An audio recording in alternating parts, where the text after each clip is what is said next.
right? In files. Yes, ma'am.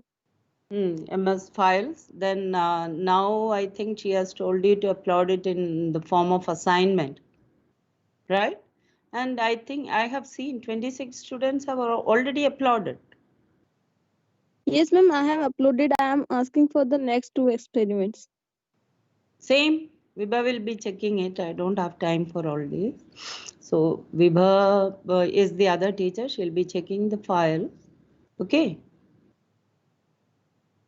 I will also see Okay, who ma'am. all have uploaded. Accordingly, marks are put. All right. Then shall we start with the class? Only 6 Ma'am, do students. we have Hmm? ma'am, do we have to upload these experiments in the same assignment folder? Yeah, you can. If it allows. Otherwise, another assignment folder will be created. Okay. Okay, ma'am. So today's experiment, I have told you that this is the last one in acid-base titrations. Then we'll be starting with redox titrations. So the aim of the experiment is to estimate the amount of free alkali present, in different soaps and detergents. Okay, so it's an interesting experiment. If you get a chance to do it in the lab, then you will enjoy. You can check different soaps and detergents for free alkali content. Okay, so you write down the aim of the experiment, note down the date also, to estimate the amount of free alkali present in different soaps and detergents by complete it by titrating with approximately n by 20 HCl solution. So the aim is to estimate the amount of free alkali present in different soaps and detergents by titrating with approximately n by 20 HCl solution, hydrochloric acid solution. Prepare standard sodium carbonate solution. Prepare your own standard anhydrous sodium carbonate solution.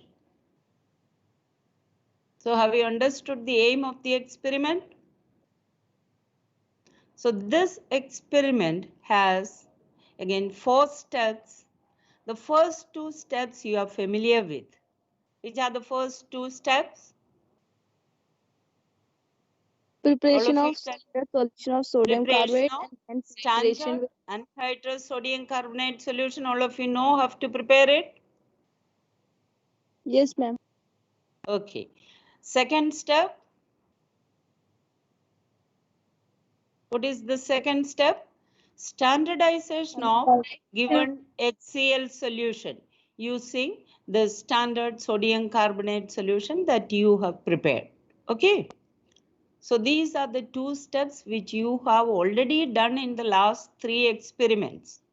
First step, preparation of anhydrous sodium carbonate solution, standard solution. Second, then using this standard solution, you have to standardize the given HCl solution. Okay. And the third step in this experiment is preparation of soap solution. That is a soap solution. You can check the alkali content of different soaps and detergents. So that particular solution should be prepared. And the fourth step is titration of this prepared soap solution with standardized HCl solution. Okay, titration of that particular soap solution with standardized HCl solution. So this experiment has 4 steps. The first 2 steps are done by you already. So the next 2 steps you can add to that, but you have to report all the 4 steps when you report it in the record file. Okay? Is that clear to you? Ma'am, Is please that repeat the clear to third you? step, ma'am. What? Ma'am, please repeat the third step, ma'am. Your We voice are is coming lagging, to ma'am. that. Roughly, I have told you. Third step is the soap solution preparation. And fourth step is the titration of the soap solution preparation with standardized HCl. We'll come to these steps in detail. Okay, just I was giving an outline of the experiment that you are going to do today. So now we'll discuss the theory of this experiment. You are going to estimate the amount of free alkali present in different soaps and detergents. Okay, so let's see what are soaps. You all know that soaps are sodium or potassium salts of naturally occurring long chain fatty acids. Okay, like can you name some naturally occurring fatty acids? Like stearic acid, structure I'll show you. Stearic acid, palmitic acid, oleic acid, etc. These are long chain fatty acids that are naturally occurring. Naturally occurring means these fatty acids are found in animal fats and also in plants. So these come from animals and plants, fats and oils. So soaps are sodium or potassium salts of these long chain fatty acids that are effective in cleaning fabrics and removing dirt without excessive rubbing. And their cleansing action is based on emulsification of oil or dirt in water with the help of micelle formation. Okay, you can take the screenshot. So you can see they have shown this stearate iron. Can you see this? With this is the ionic micelle that is formed when greasy dirt or oil is mixed with soapy water. Then the soap molecules, you see, they arrange themselves into tiny clusters called micelles. Tiny clusters called micelles with the water-loving portion, that is hydrophilic end directed towards outside, and the inner core is the hydrophobic end. Okay. So these tiny clusters of soap molecules, they are called micelles. And the stearic, these fatty acids, stearic, oleic, palmitic acid, etc., they form, see, triglyceride molecules. Triglyceride molecules, when they get attached, fatty acid molecules get attached to one molecule of glycerol. That's why they are called these fatty acids. You can see later, I will show that.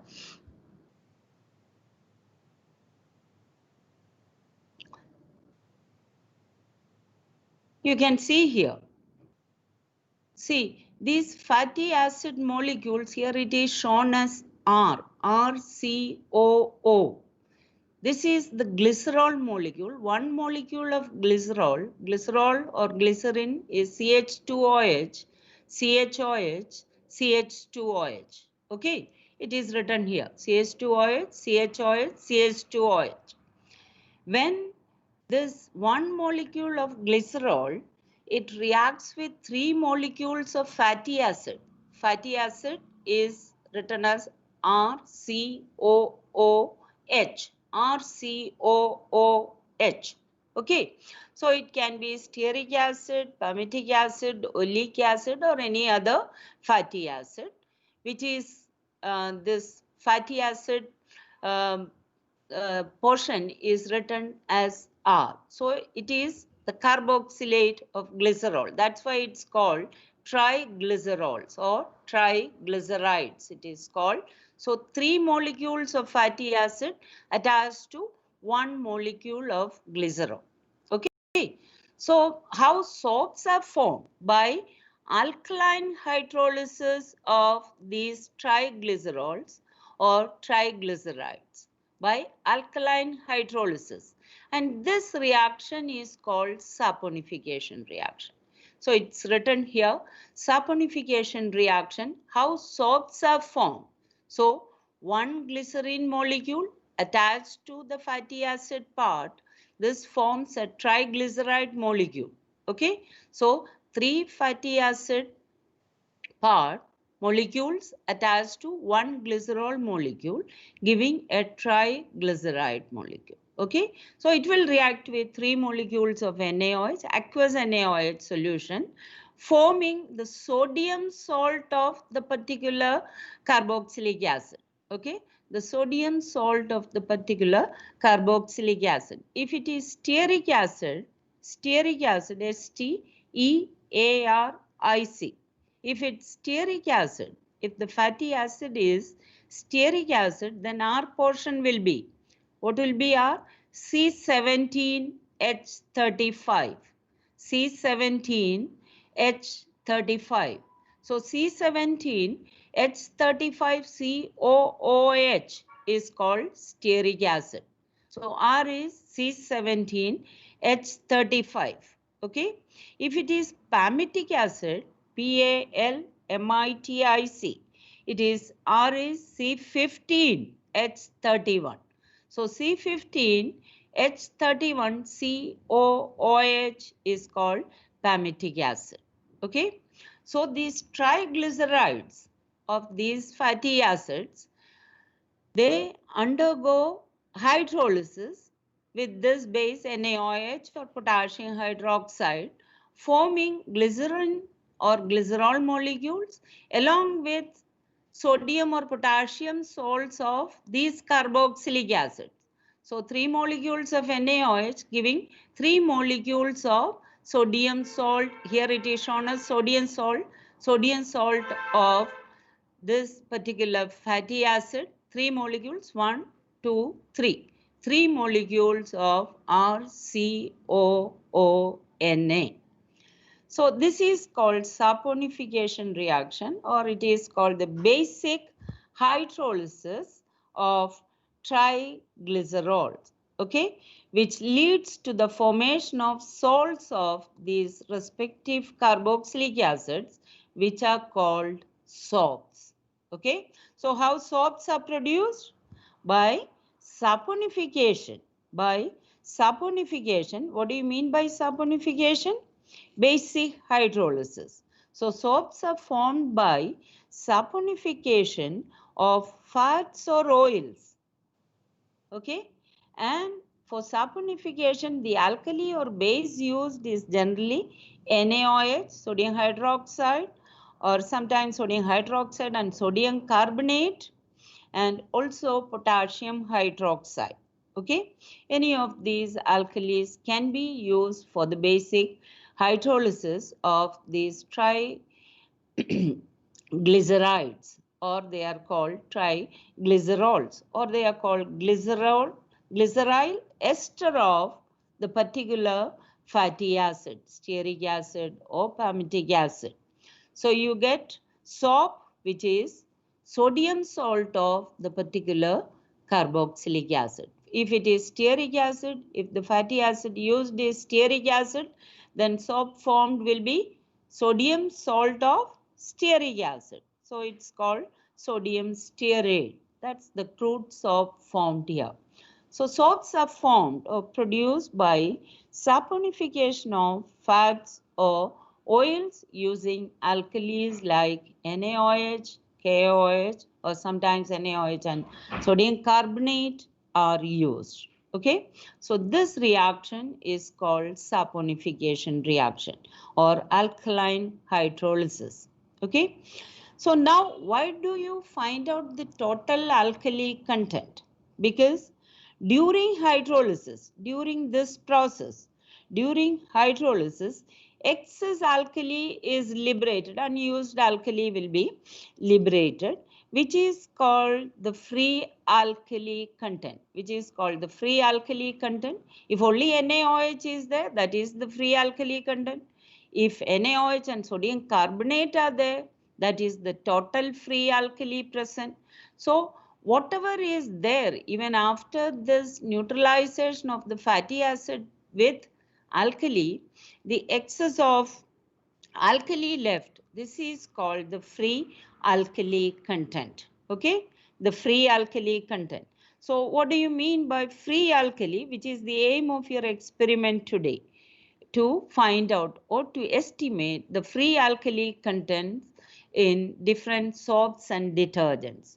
So the free alkali in soaps and detergent, what do you mean by this? It refers to amount of sodium carbonate, excess of sodium hydroxide, or even sodium hydroxide and sodium carbonate present in it, and this is usually expressed as percentage of Na2O. This is the conventional way of expressing the alkali content as the percentage of Na2O. And the total alkali content in soaps and detergent and total fatty matter present. See, after hydrolysis, the total fatty matter present, excess fatty matter also will be there in soap. This is called TFM, capital T, capital F, capital M, TFM content. So the TFM content and the total alkali present in soaps, these are very important characteristics of a good quality soap. A good quality soap shows, you get many soaps from the market. You may not have checked the wrapper of the soap. Now onwards, you start checking the wrappers. They are supposed to give the total fatty matter present in the soap, TFM content. It's called TFM content, and the total alkali content present in the soap. Okay. So good soaps, these soaps give the manufacturers, they give the total fatty acid content, TFM, and the total alkali content present in soap, out of which TFM content is the most important. Why? I'll tell you later on. So before that, soaps are, you have just seen the reaction. Soaps are a product of saponification reaction. You have seen what is saponification. It is basic or alkaline hydrolysis of fat or oil. So when a fatty acid or oil is mixed with an alkali, you have seen that reaction. Okay? Have you seen that reaction? The one which I have shown you just now, this reaction. When fat or oil is hydrolyzed with alkali, the sodium salt of the carboxylic acid is formed, which are called soaps. Okay, so that's what is written here. When a fatty acid or oil is mixed with an alkali, it forms glycerin or glycerol, it's called, and a sodium salt of the fatty acid, which is called, it can be potassium salt also if you use the alkali KOH. Okay, these are called soaps, right? So you have understood what are soaps, the action of soaps, how they act on dirt. So I have told you that sodium based soaps are there, and most of our toilet soaps, bathing soaps, are sodium based. Okay, then potassium based soaps are also there. They are more softer. The potassium based soaps are more softer than the sodium based soaps. So they are called soft soaps. And these soft soaps, they are used in combination with sodium based salts, or as such they are used potassium based soaps. They are generally used in shaving creams and liquid soaps and other water soluble products. Detergents have all properties of soaps but do not contain these long chain fatty acids. They can be anionic, cationic, and non-ionic detergents. So this we have already seen. Now, so soaps are formed by saponification reaction of fats and oils you have seen. That's what you are going to do in this experiment. Then the excess alkali left is called the free alkali present in soaps and detergent. So it is usually the amount of NaOH present, if only NaOH is present, otherwise the sum of NaOH and sodium carbonate present in the soap solution. That's what you are going to estimate in this experiment. And the amount of the alkali present in soap is generally expressed as percentage of Na2O, sodium oxide. And according to Bureau of Indian Standard, BIS, good quality soaps must have less than 5% alkali content. 5% alkali content, okay? And more than 76%, you can add this to it. It's not given here. According to BIS, Bureau of Indian Standards, good quality soaps must have less than 5% alkali content, which we are going to find out by doing this experiment. How much is present, how much is the total alkali content in the given soaps. And this is only alkali content that you are going to do today. But a good quality soap means it should have less amount of alkali content. So it should be less than 5% and a high amount of TFM content. What is TFM?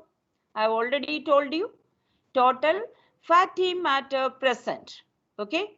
So according to Indian standard, good quality soaps should have less than 5% alkali content and more than 76%. Please note it down. More than 76% TFM content, total fatty matter. Okay, that these two are the indicators of a good quality soap: alkali content and TFM content. TFM content should be higher. It should be more than 76%, and alkali content should be less than 5%. Okay. Whereas according to international standard, ISO specification, soap should have only less than 2% alkali content, less than 2%. See the difference between BIS and ISO standards, international and Indian standards. According to Indian standards, less than 5% alkali content, but most of the soaps that we use in India like Pears, Johnson, etc., they have 2 to 3% alkali content only. So comparable with international standards. Okay.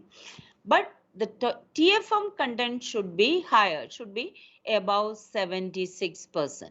But ISO specification says less than 2% of alkali content and more than 76%, around 78% to 80 to 90% of TFM content. These are the best quality soaps. So according to the alkali content and the TFM content in soaps, soaps are graded into grade 1, grade 2, grade 3, etc. According to international standard, ISO specifications, all soaps should have an alkali content less than 2%. Good quality soap should have an alkali content of less than 2% and TFM content, total fatty matter content, more than 76%. These are first grade soaps. But according to Indian standards, the TFM content, okay, above 76%, they come in first grade soap. But alkali content, if it is more than 2%, it comes in second grade. And TFM content, if it is more than 65%, 65 and less than 76%, then those soaps are graded as grade 2 soaps. Less than 60% TFM content, they are graded as grade 3 soaps. Okay. So different soaps, whatever soaps you have, you can analyze it by doing this experiment and find out the alkali content present in the soaps. And if you check the wrappers of these soaps, you can see at least the TFM content. That is the most important characteristic of good quality soaps. even though they haven't mentioned about the alkali content, the TFM content is mentioned on the wrappers of all soaps. So you can get an idea about good quality soaps. So what do you mean by good quality soap? Anybody? Good quality soaps according to Indian standards or international standards? May I? A soap which is Good. less Yeah. 5 Soaps which a have soap less than 5% alkali content and TFM is more than 76%. So, soaps which have high total fatty acid matter, TFM matter, and low alkali content are said to be good quality soaps. So, now onwards, you check the wrappers of soaps and see which is a good quality soap. Okay. So, out of which TFM is the most important characteristic of a good quality soap, because low fatty matter means, low TFM means hardness. The soap will be hard and it will be of low quality. Okay. Now, what about washing soaps? I've told you about these toilet soaps or bathing soaps. Now, washing soaps can have low TFM range, okay? But according to Indian standards, the TFM range should not be less than 50% for washing soaps. It should not be less than 50%. So now we'll see how the experiment. So these are the fatty acids which I have mentioned, different fatty acids. Palmitic acid, okay. Palmitic acid is total carbon atoms C16 it's written, but the formula I have already given you, C15H31COOH, carboxylic acid. That C is also counted here. So it is written C16. And stearic acid is the formula I have already given you. Stearic acid is C17H35COOH. So including the carboxylate part, it is written as C18. Then oleic acid is here, oleic acid. Okay, can you see? These are the different fatty acids that can be used in soap preparation.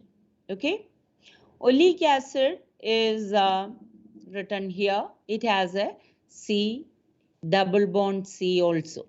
Okay, even linoleic acid has C double bond C. Okay, so soaps can be formed from any of these acids. So we are going to start with our experiment now. So before that, the characteristics of soaps such as hardness, lather, transparency, etc. depends upon the combination of fats and alkali used as ingredients. You have seen that how fats undergo saponification with alkali, forming salts, the sodium salts of this carboxylic acid. So to produce a perfect bar of soap, oil and alkali should be in the perfect balance. So I have already told you the excess of, that is unsaponified oils and fats, they are called free fatty acids, and the unsaponified or the unhydrolyzed, this alkali part is called free alkali. So you are going to determine only free alkali, not free fatty acid. And these free fatty acids present, they add to the moisturizing characteristics of good quality soaps. That's why I've told you good quality soap should have high TFM values, high TFM values. Okay, but if these oils are used in excess, the soap will not lather and the soaps will have a shortened shelf life.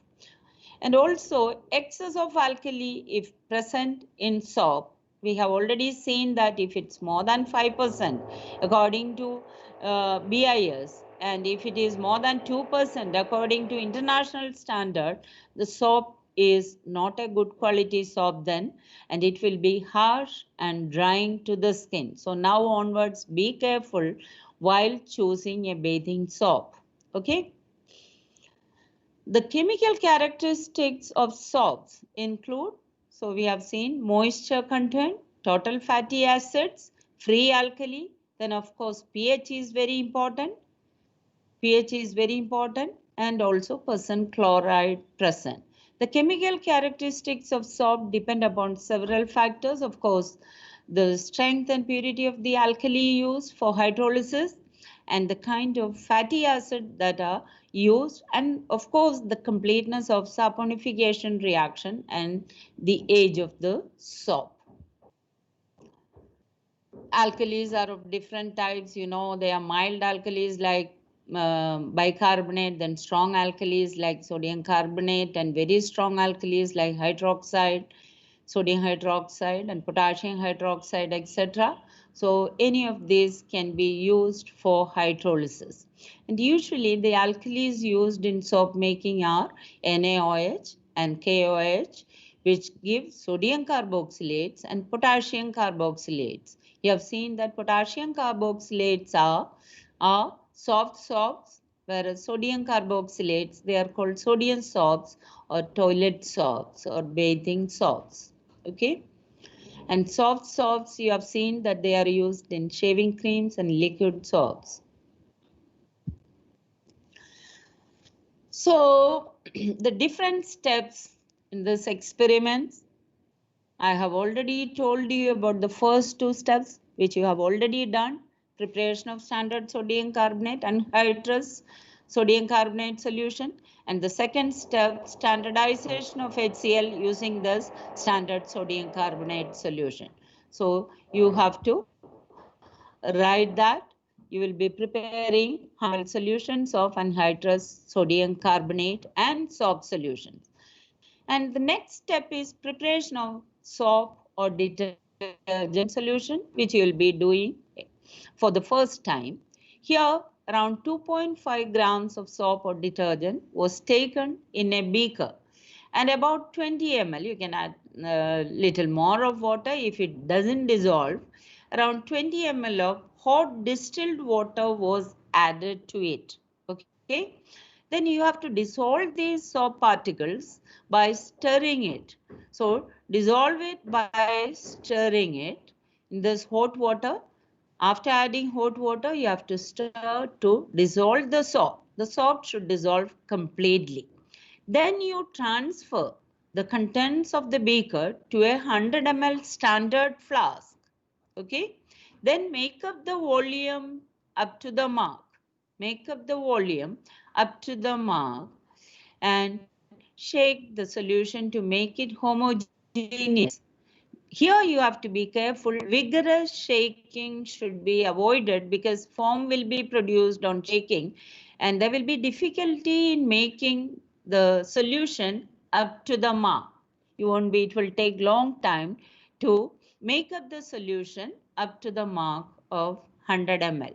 So vigorous shaking is avoided while making the soap solution. So that is the third step. And the fourth step, and the most important step, is the titration of this soap solution that you have prepared, okay, with standardized HCl solution. You have already in step 2 standardized your HCl solution using standard sodium carbonate solution that you have prepared. Okay. Now using this standardized HCl solution, you can find out the free alkali present in the soap solution that you have prepared, right? So this is the fourth step and the most important step in this experiment. For this, you have filled the burette with the standardized HCl solution. Then pipette out 10 ml of the soap solution that you have prepared, okay, into a clean conical flask. Add 2-3 drops of methyl orange indicator, okay, because you are going to find out or estimate the free alkali present, NaOH or KaOH. So it's a titration of a strong base with strong acid. Remember the titration curve: strong base, like NaOH, KOH, etc. with a strong acid HCl. So which indicator can be used? Methyl orange indicator. Here it is used, or any other indicator can be used. Any other indicator can be used for strong acid, strong base titration. You remember the pH titration curve. It is very steep for strong acid, strong base. So you can use any of these indicators, right? Here you are using methyl orange indicator. When you add methyl orange to soft solution, there is free alkali present. So what will be the color? What will be the color? In alkaline Ye- medium, methyl orange Yellow. is yellow in color. Yellow. So you do the titration with HCl with constant swirling motion of the conical flask. Here also you have to be very careful. Gentle swirling motion, because it's soft solution.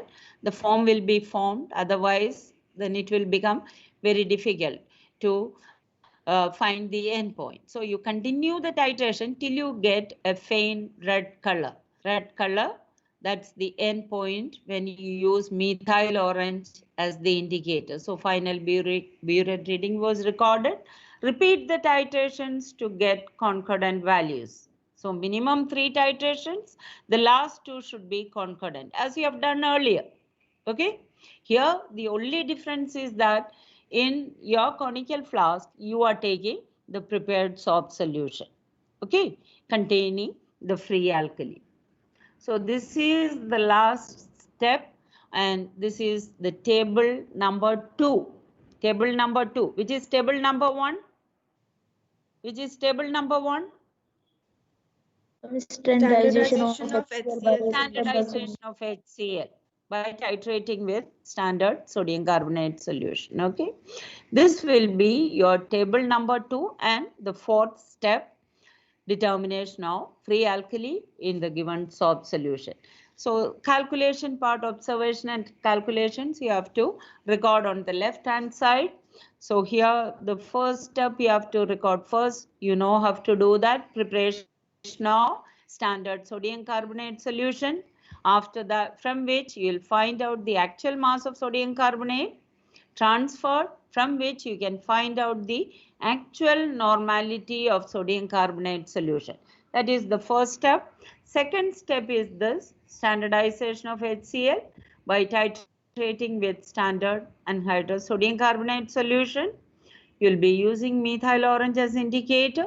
Color change will be red to blue. Here you have to do a small correction. What is the correction? Burette reading. Here you have to draw another column. On the left hand side, you have to, this initial should be shifted to right. It will come under burette reading. Okay. And here in this column, second column, you write volume of sodium carbonate pipetted out. Okay. In bracket, you write 10 ml. In bracket, you write ml. So it is always 10 ml, 10 ml, 10.0. You have to pipette out every time. And at the end, you must show, I have seen some record files that you have uploaded. Nobody has written concordant value after the titration. You must write it below this table, concordant value. What is the concordant value you are getting for volume of HCl used? Like this, you have to record the table. Okay, have you got it? Have you understood? Yes, ma'am. Hello? You Yes, have ma'am. understood Yes, how to record it? Yes, ma'am. Good. Now, this is the second step. Now you proceed to the third step. What is the third step? preparation of soap solution. This is, third step is preparation of soap solution, which is not shown here. Preparation of soap solution. So you have to write, earlier I have shown you that you have to write how the soap solution is prepared by weighing 2.5 grams of soap and transferring it into a beaker and then dissolving it in hot distilled water, then making up the volume by transferring it to a 100 ml standard flask. Okay, so Third step is the preparation of standard soap solution. Then fourth step is determination of free alkali in soap and detergent, whatever solution you are making, by titrating with standardized HCl solution. So here also in the column you make this correction. Initial you shift this side under Burette reading. Here you write volume of soap solution pipetted out in bracket ml. Are you doing the correction, all of you? That's how you have to record it. Volume of soap solution pipetted out. It is shown here. That's why it's not shown. You do, as I have told you earlier, table number 2, titration of soap solution with standardized HCl solution, okay, using methyl orange as indicator. Here you write volume of soap solution pipetted out, ml, then niche you write 10.0, 10.0. This initial should be shifted towards right.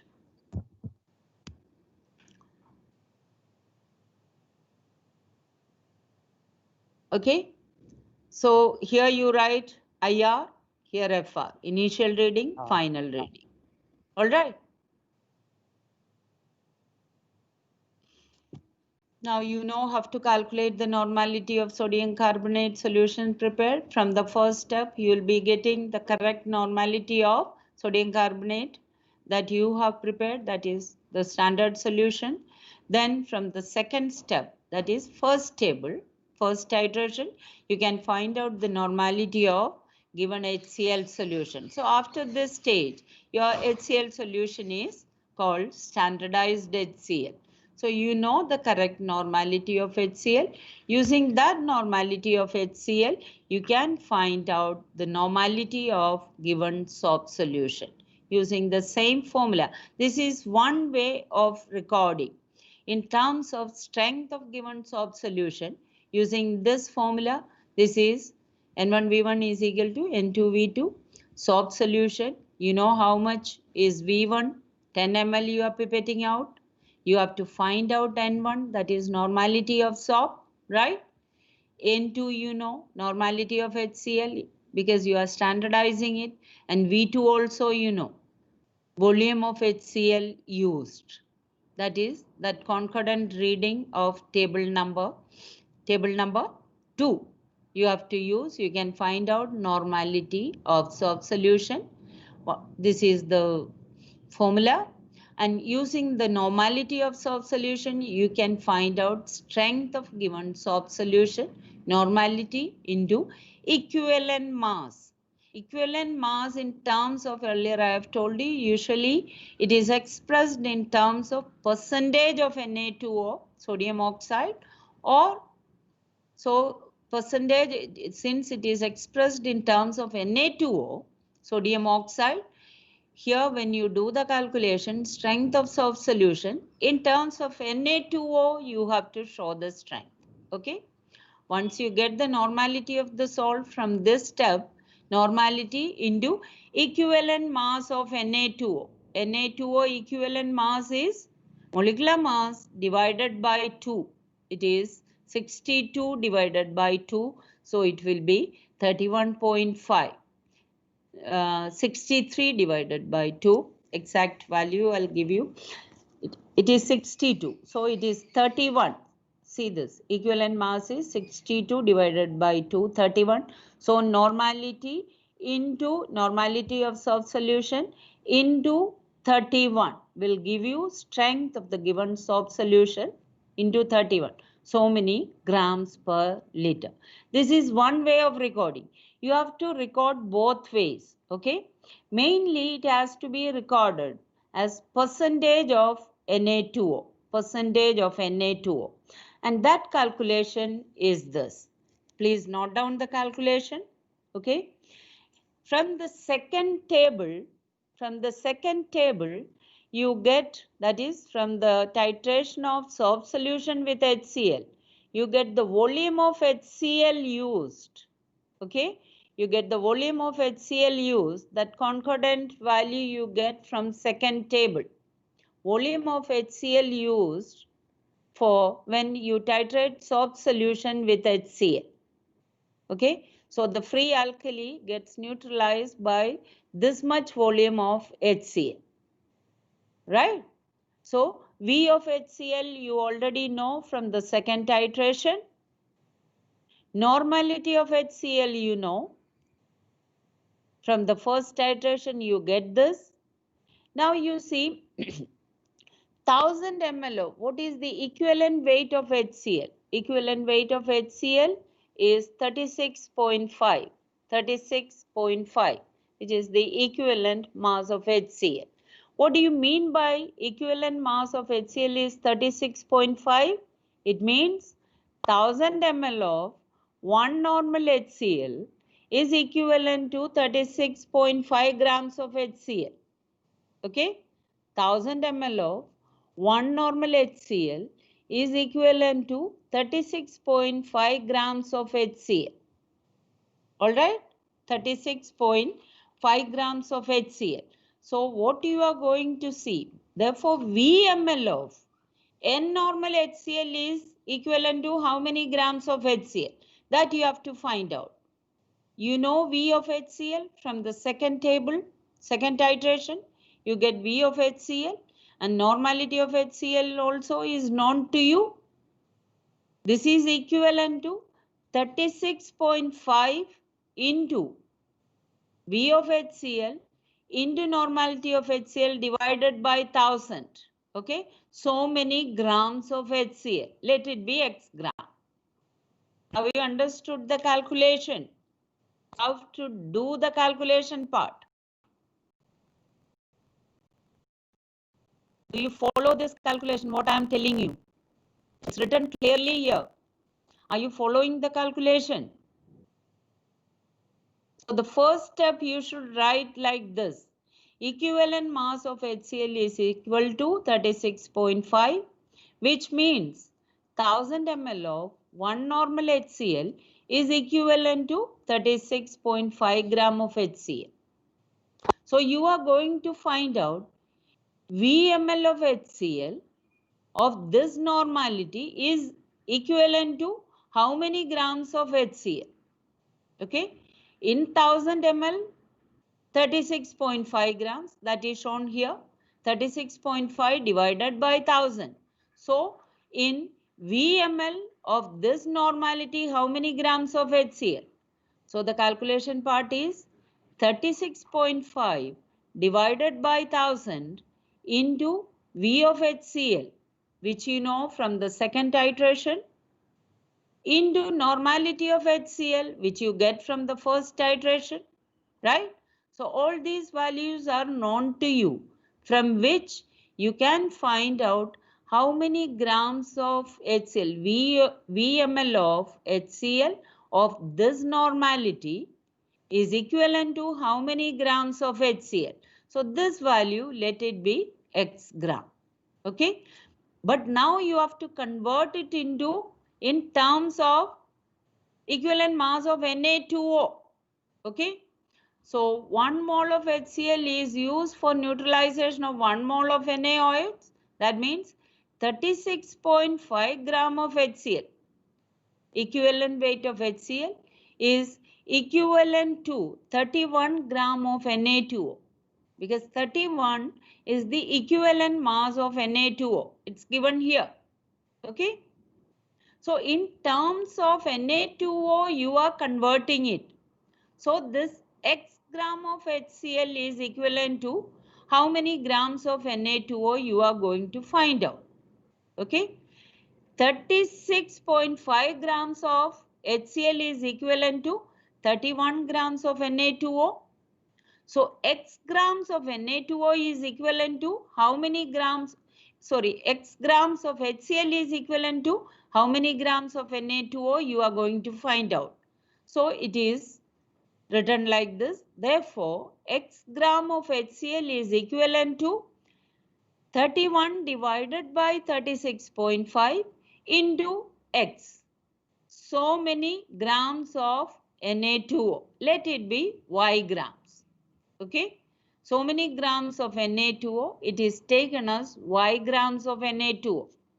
That means the 10 ml soap solution you are titrating with HCl, it contains Y grams of Na2O.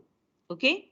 Whatever value you get here, 31 divided by 36.5 into this value, that is X, okay, is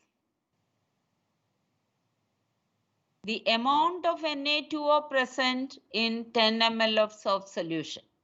You are doing the titration with 10 ml. So you are finding out in terms of grams of Na2O present in that soap solution. Okay. So 100 ml, you have prepared 100 ml. In 10 ml, Y. So in 100 ml, how much? Y divided by 10 into 100. That is 10 Y grams of Na2O present. And you know, in 100 ml soap solution, you have weighed 2.5 grams of soap. Okay. You have to express Na2O as percentage. As percentage. That means in 100 grams of soap solution, how much will be there? That's what you call by percentage. In 2.5 grams, 10Y. So 10Y divided by 2.5.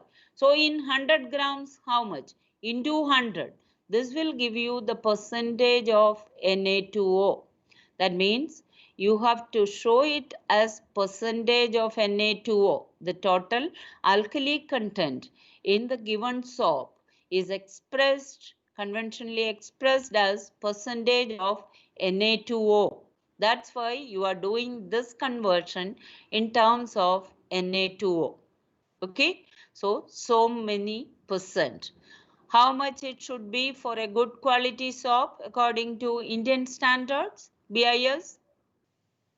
Less The than percentage of 5%. Na2O less than 5%. Okay. Also, you can, earlier I have told you can show it as strength of soap solution. After getting normality of soap solution, multiply by equivalent mass of Na2O, that is 31, you will get so many grams per liter. You show both in terms of percentage of Na2O and also in terms of grams per liter of Na2O.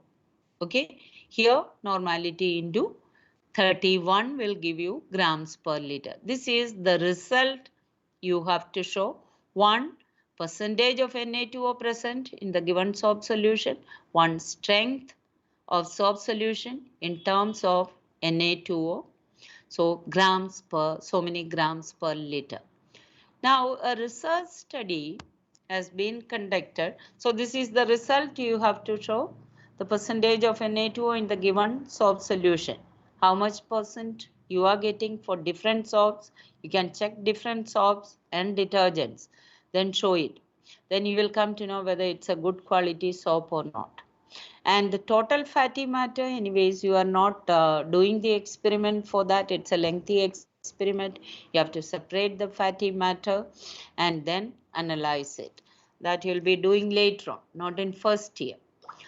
So a research study has been carried out on different soaps. I'm just for your information, I'm giving you where the total alkali content in some soap samples, these are the soap samples they have checked. You can see here the soap samples that they have tested: Breeze, Radha's, Lux, Johnson Baby Soap, Pierce, Fiamma, Lifebuoy, Sunlight, and also Surf Excel and Dr. Wash.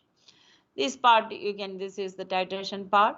You can see the percentage of alkali content, total alkali content present.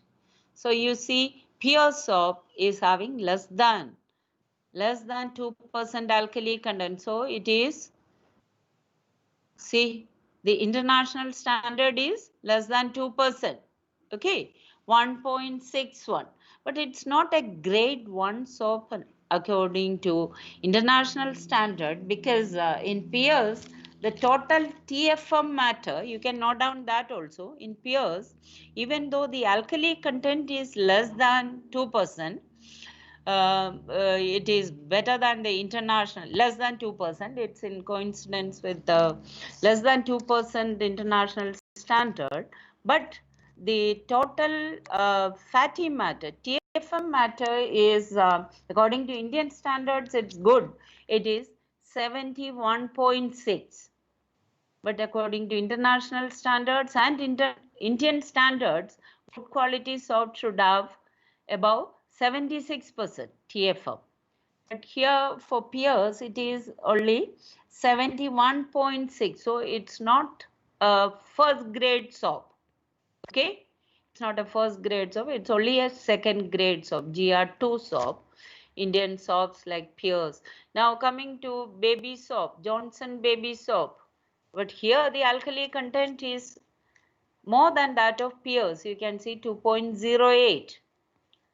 Okay, below the international standard, but in accordance with the Indian standard, less than 5% alkali content.